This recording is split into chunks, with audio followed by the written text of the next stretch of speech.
Well, I guess I've waited long enough to make this video. Thought I should, I thought I should. Yeah, that's quite the question, because I've been asking myself lately a lot of times exactly what I should do in this situation, what I should say. I don't know, it just seems like things are just a lot more important than they used to be. And maybe that's just that they're important to me. I really don't know how much importance they have for anybody else. But anyway, before I ramble on anymore, it's been quite a few weeks. You know, from them finding the tumor in my lower esophagus to being surrounded by bugs. You know, I was hoping that the cold weather would keep them away. That apparently they love the limelight. So, or maybe they just love the lime. Anyway, like I said, it's been a few crazy weeks. So they did the upper endoscopy. They found the tumor at the bottom of my esophagus. It was a 8 to 10 millimeter nodule. They went in and did a resection a week later, and removed the 8 to 10 millimeter nodule from the bottom of my esophagus. They did an endoscopic ultrasound and took biopsies of the stomach to see if there was any cancer left, any cancer in the stomach, and that was all negative. So that's a good thing. The bad thing is, one of them, besides the cancer, and besides the cancer still being there, is I guess I just thought that there was going to be somebody to walk me through what was happening more than what I've gotten.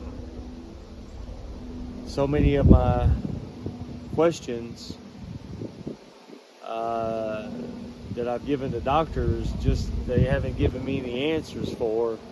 And it's not that the answers that they've given me aren't sufficient for me. It's just that they haven't given me any answers at all. They haven't responded to me. They're just it's been like a bad first date, you know, where you're just like anxious to get more information, and then there's just nobody's responding to your text messages. Not a good relationship to have with your doctor when you've just been diagnosed with cancer. Very unsettling. But still working. I'm trying to work as much as I can through this month because I'm assuming that when the 30th comes, which is a few weeks away, like 2.5 weeks, when that day comes, on that day I have a PET scan, and then I have a pulmonary breathing test, and then I meet with the thoracic surgeon. So I'm assuming that after I do all of those things, those two tests that day, when I meet with the thoracic surgeon, he's going to say, okay, this is where your cancer is specifically. It's, you know, either isolated or it's moved, or if it's in multiple areas or this little area. And hopefully it's just isolated to that one small area where the 8 to 10 millimeter module was. Hopefully it's just in that little section which the endoscopic ultrasound said that it only showed that the cancer, which is adenocarcinoma, only went as deep as a T1B layer, is what they call it. It's a very shallow layer of the esophagus. So I'm hoping that since it is contained to that shallow layer in a very, small part of the esophagus, and that, he's going to say we can treat it with chemo and see if that gets rid of it. But all of the studies that I've seen, the cancer comes back in the esophagus if you treat it with chemo. You may get rid of it, but it'll come back. And unfortunately, cost is a big factor. So if I think about putting my family through me being out of work, me being sick with chemo, paying for the chemo, even if it does get rid of the cancer for now, I have to keep checking back, every few months to see if the cancer's come back. And then if it does come back, then I'm right back here again, or maybe worse. So with that information, I'm thinking it would probably be better if I just went ahead and had, part, or hopefully not all, of the esophagus removed. I found out that there is a procedure they can do with a robot where they make small incisions. They go in underneath the rib cage and take out that part of the esophagus, and then they reconnect the esophagus that's left with your stomach, stretching the stomach up to the esophagus. But the good thing about the robotic surgery is they don't have to crack open my rib cage like they, it's not as brutal as surgery. It's easier to heal from it. From what I've seen, the old way, they just cut you open from stem to stern, and you're in ICU after that for 2 or 3 days, in the hospital for another week. So yeah, I'd like to avoid that if I could. And the surgeon that I'm going to, when I look in his bio, he does perform the robotic surgery, and he actually is a professor at the University of Alabama. So I'm assuming that he also teaches that robotic surgery, but I could be wrong about that.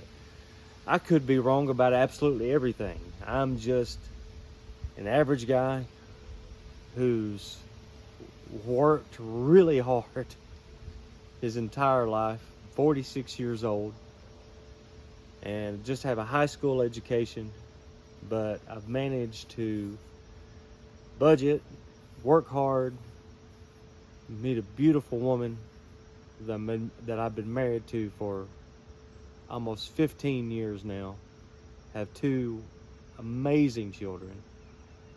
I've been managed to do all that. We have a nice home. It's modest, but it's been a great place for our kids to grow up.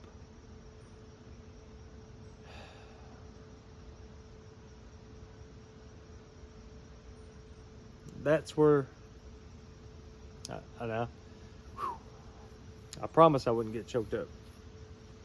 That's where the scary part actually also comes in, because the reality is that I know that I'm going to be not in a position to take care of things for a time. And I don't know the damage that's going to have to my family.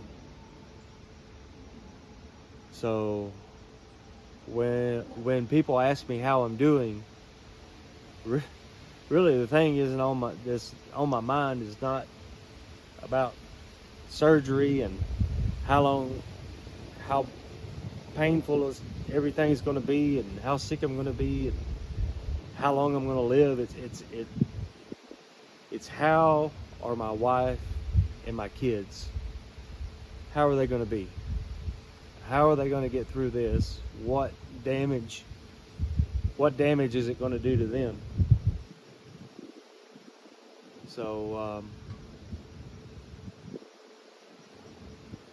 God's given me everything that I ever asked for. I said that in a previous video, but those people that I love so much, I don't want them to suffer. So I'm hoping all that works out. Just like so many things in my life, I just have to give that situation to God, and I just have to leave it alone because He's in control. I'm not in control of that.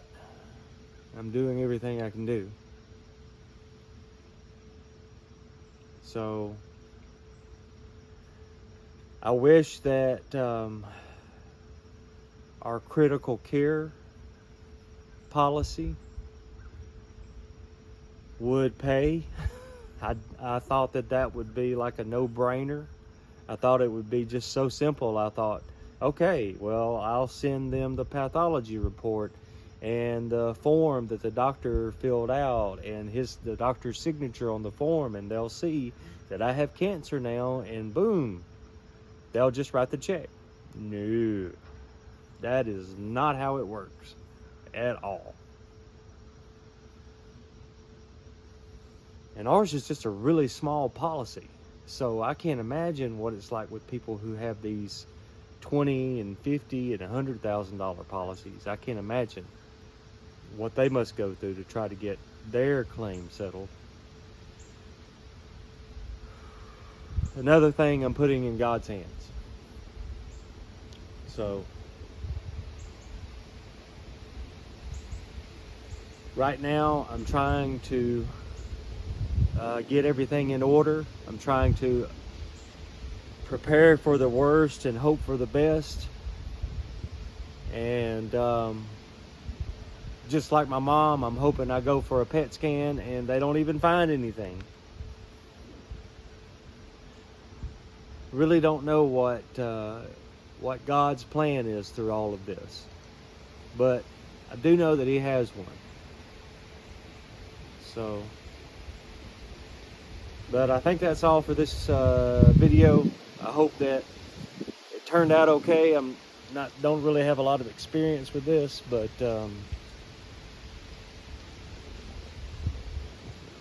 yeah,